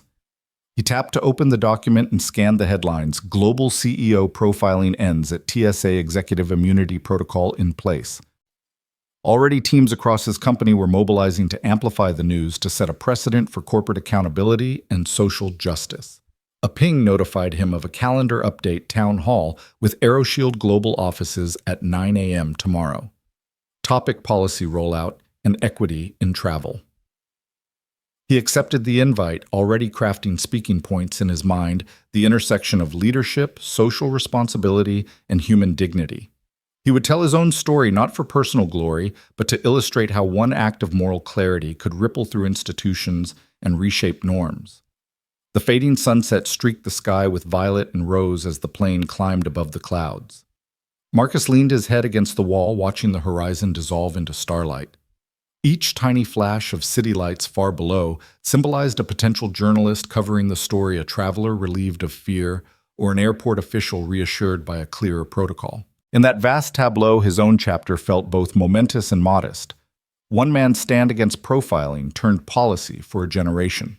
The first officer called from the cockpit, "Ladies and gentlemen, we're at cruising altitude.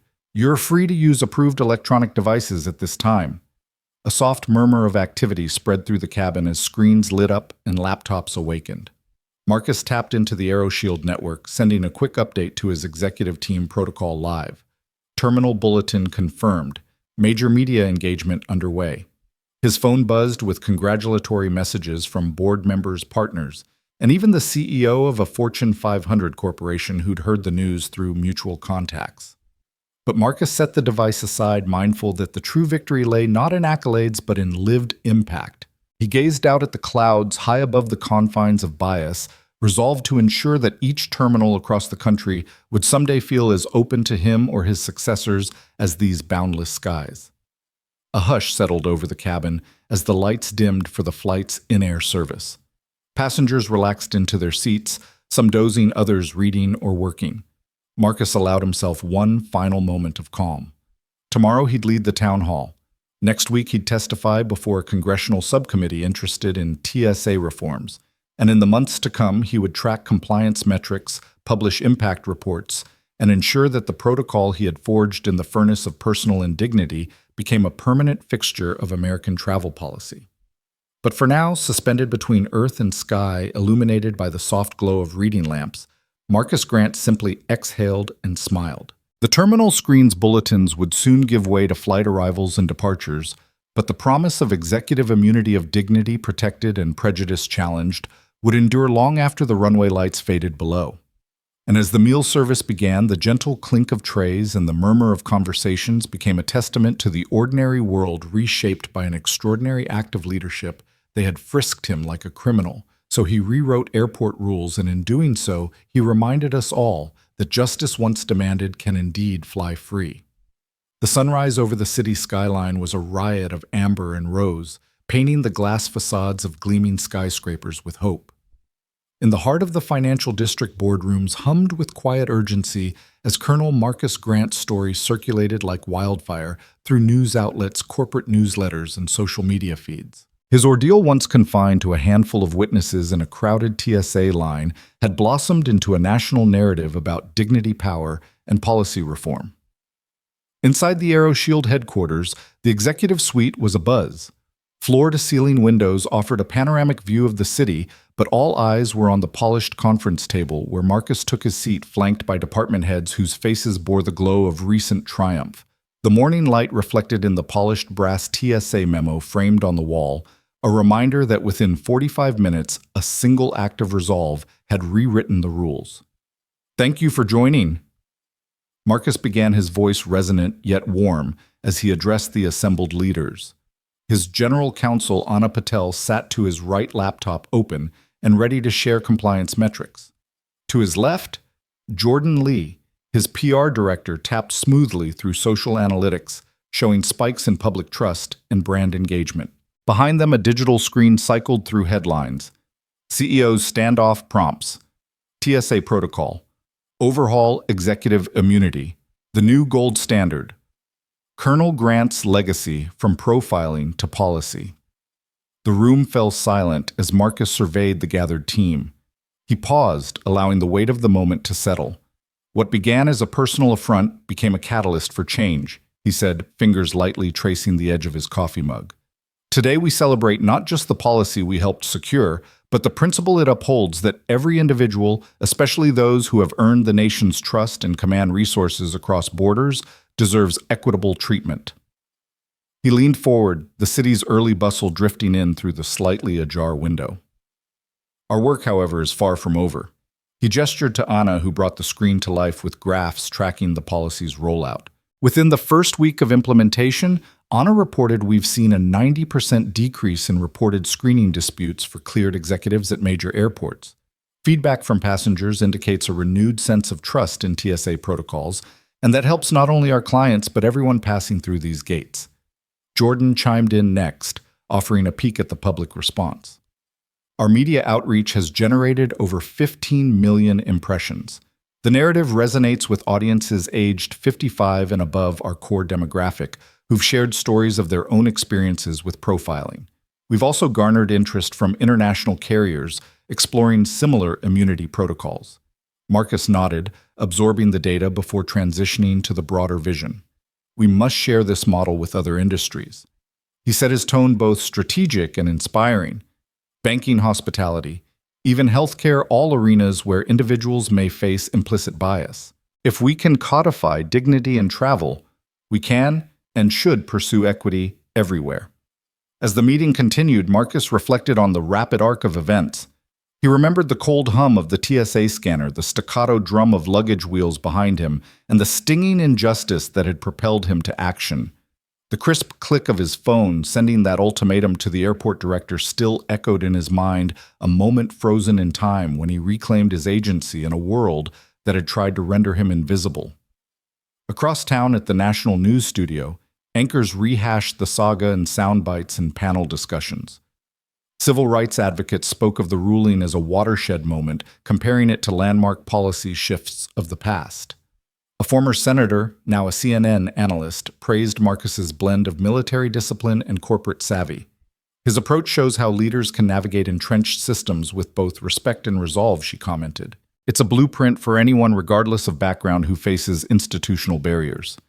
On the airport concourses themselves, the change was palpable. Uniformed TSA agents trained in the new protocols greeted cleared executives with the same professional courtesy extended to diplomats and elected officials. The gesture was subtle, a quick scan confirmation tone that didn't linger, a polite nod, and a prompt, "Have a safe flight." For passengers who watched from the sidelines, it was a small but powerful affirmation that fairness could prevail. Meanwhile, Marcus continued to monitor the policy's evolution. His phone logged congratulatory messages from CEOs of Fortune 500 companies pledging their support. Messages also poured in from entrepreneurs and nonprofit leaders who saw in his story the power of individual courage to spark collective reform. The hashtag executive equity trended with personal accounts of profiling recounting everything from awkward hotel check-ins to undue scrutiny at bank counters. The movement had ignited authentic conversations about race class and the implicit assumptions baked into everyday protocols. In the days that followed, an unexpected development unfolded in Washington, D.C. A bipartisan group of lawmakers introduced a bill, inspired by Marcus's triumph, the Equal Access and Security Act. It aimed to codify protections for any individual, regardless of title, who had undergone rigorous background vetting, ensuring they would not be subject to the whims of profiling. Marcus's phone buzzed again with an invitation to testify before a Senate subcommittee, this time not as a petitioner but as an expert whose experience could shape national legislation. He accepted with characteristic humility, mindful that his role was now that of a bridge between lived experience and statutory reform. At the subcommittee hearing, he recounted the moment he'd been stopped. He described it not as a personal grievance, but as a symptom of systemic bias. He then walked the senators through the chronology of actions, the demand for accountability, the policy negotiated on the spot, and the metrics that underscored its success. His testimony was delivered with the same measured cadence that had carried him through boardroom negotiations and military briefings alike. The senators, moved by both the data and the dignity behind his narrative, pledged to support the bill's passage. Back at AeroShield's global headquarters, a plaque was unveiled at the entrance to the executive floor, bearing Marcus's name and the words, "In honor of leadership that transforms injustice into policy." Visitors paused to read the inscription, many leaving notes of gratitude in a book laid open beneath the plaque. Employees, engineers, logisticians, and analysts would glance up from their workstations, reminded that their mission extended beyond technology to the human realm of respect and fairness. As evening descended, Marcus returned to his office, where the skyline lights winked on like 1,000 constellations. He sipped a cup of strong coffee, gazing at the framed TSA memo on the wall. Soon he would prepare for the next day's town hall, where he would address every AeroShield employee, emphasizing that their innovations must be matched by their integrity. But for now, he allowed himself to linger in the quiet glow of success. He thought of his own journey from logistics officer coordinating humanitarian relief to CEO guiding rapid deploy security solutions, and marveled at the unexpected path that led to rewriting airport rules. He thought of the fellow travelers whose dignity had been restored by the new protocol, and of the broader community watching to see if a single act of leadership could indeed spark systemic change. A soft chime signaled a notification on his tablet. The Senate had unanimously passed the Equal Access and Security Act out of committee. The full Senate vote loomed, but the momentum was undeniable. Marcus exhaled a deep, contented breath that carried the quiet satisfaction of a mission accomplished and the determined resolve for challenges yet to come. He closed his tablet and stood walking to the floor-to-ceiling window. Below, the city lights shimmered in the dusk, an intricate web of movement and possibility. Above, the sky deepened to indigo, the first stars twinkling like distant truth. In that moment, Marcus Grant felt the resonance of a profound realization: when dignity is denied, measured resolve can reclaim it and codify it within 45 minutes. A final glance at this framed memo, a silent nod to the journey it represented, and he turned away, ready to meet tomorrow's dawn with the same unwavering confidence that had carried him through this day of reckoning. The new standard would outlive him, standing as a cinematic testament that dignity once denied can not only be reclaimed, but enshrined in policy and practice and in the heart of every leader who refuses to be reduced by prejudice.